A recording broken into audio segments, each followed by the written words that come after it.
खूनी कुआं। सीमा गर्मियों की छुट्टियों में अपनी नानी के गांव आई थी। सीमा नानी के घर पहुंचने के बाद अपनी नानी के पैर छूती है और उनसे आशीर्वाद लेती है। तभी उसकी नानी उससे कहती है, इतनी बड़ी हो गई मेरी सीमा, चल जल्दी से हाथ मुंह धो ले, मैं तेरे लिए खाना लगा देती हूँ। भूख लगी होगी ना?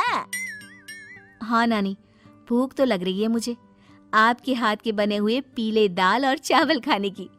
कितना टाइम हो गया है मुझे आपके हाथ का बना हुआ दाल चावल खाए हुए। तू तो नौकरी में व्यस्त थी, तो तुझे कहाँ से टाइम मिलेगा अपनी नानी के लिए?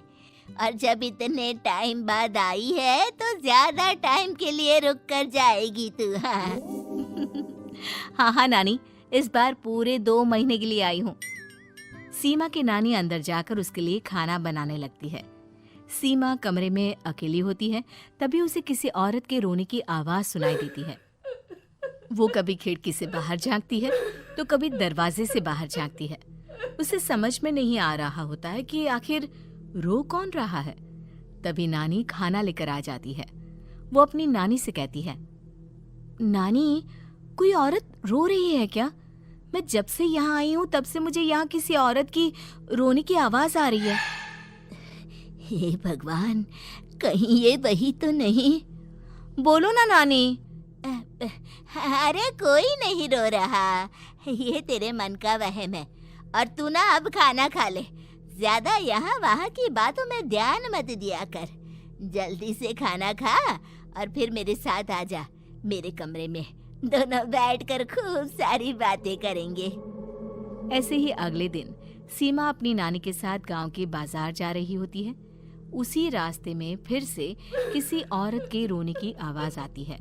वो अपनी नानी से कहती है, अरे नानी, क्या सच में तुम्हें अभी भी किसी औरत की रोने की आवाज नहीं सुनाई दे रही? मुझे किसी औरत की बहुत बुरी तरीके से रोने और चीखने की आवाजें आ रही हैं। मैं बहुत परेशान हूँ नानी, आखिर ये कौन है? मुझे लगता है कि सीमा को शहर भेज देना चाहिए, यहाँ रहना उसके लिए ठीक नहीं। नानी बोलो ना, आप चुप क्यों हो जाते हो? सीमा, तू घर चल, मुझे तुझसे बहुत जरूरी बात करनी है। नानी सीमा को घर ले आती है और सीमा से कहती है, सीमा, कल सुबह तू शहर वापस चली जाएगी। अरे अचानक? आखिर क्या बात है नानी, आप मुझे ऐसे जाने को क्यों कह रही हो? मैं बस जो कह रही हूँ उस पर ध्यान दे।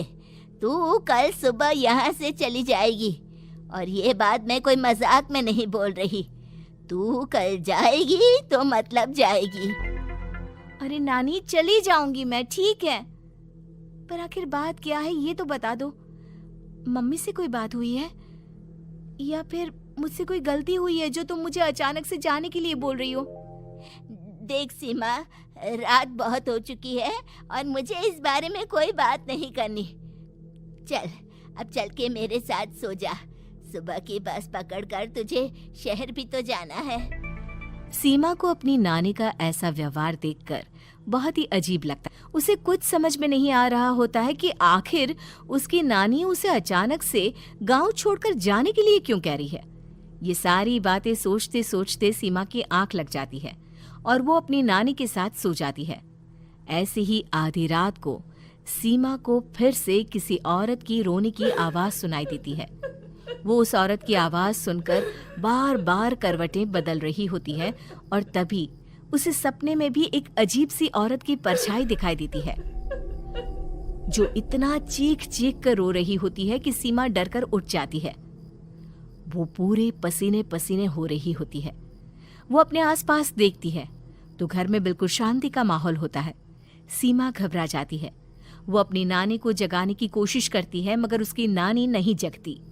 सीमा को फिर से उस औरत की रोने की आवाज सुनाई देती है। आखिरकार सीमा अपने मेरी बच्ची, हम आ गए, हम तुझे बचा लेंगे। नानी, मुझे यहाँ बहुत डर लग रहा है। यहाँ इंसान की कटी हुई मुंडिया, हाथ, पैर और कंकाल है और खून भी है। नानी, मुझे डर लग रहा है। आप सब मेरी मदद कीजिए, नहीं तो ये खूनी कुआं मेरी बच्ची को भी खा जाएगा। अरे मुझे तो ये समझ में नहीं आ रहा कि आखिर इस खूनी कुएं को खोला किसने। सालों पहले इसको इतनी मुश्किलों के बाद तांत्रिक बाबा ने बंद किया था। अरे पूरा गांव खूनी कुएं के बारे में अच्छे से जानता है, तो कोई भी जानबूझकर तो ऐसा करेगा नहीं। मतलब किसी ने अनजाने में इसे खोल दिया है भैया। सीमा को इस बारे में मालूम नहीं था, और जब से वो यहाँ आई थी तभी से उसे किसी औरत के रोने की आवाजें भी सुनाई दे रही थी। कहीं सीमा ने ही तो उसे नहीं खोला।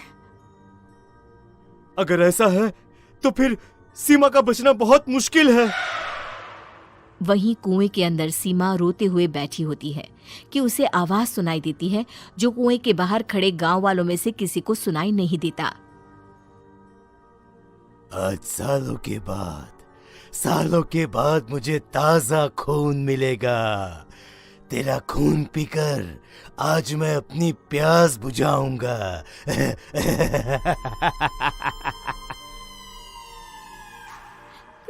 कौन है? कौन है? मत मारो प्लीज, मुझे जाने दो प्लीज। मैंने किसी का क्या बिगाड़ा है? वो तुझे मरने के बाद पता चल ही जाएगा। जितने में गांव वाले और सीमा की नानी कुछ सोच पाते, उतने में उन्हें सीमा के चिल्लाने की आवाज आती है और अगले ही पल सब शांत हो जाता है। क्या हुआ? सीमा, मेरी बेटी। माफ करना बहन, लेकिन अब सीमा वापस नहीं आएगी। हमें एक बार फिर से कुएं को बंद करना होगा। गांव वाले तभी तांत्रिक को बुलाकर लाते हैं। एक बार फिर अपनी शक्ति से तांत्रिक बाबा उस कुएं को हमेशा हमेशा के लिए बंद कर देते हैं और वहां एक बोर्ड लगा दिया जाता है कि यहाँ आना मना है।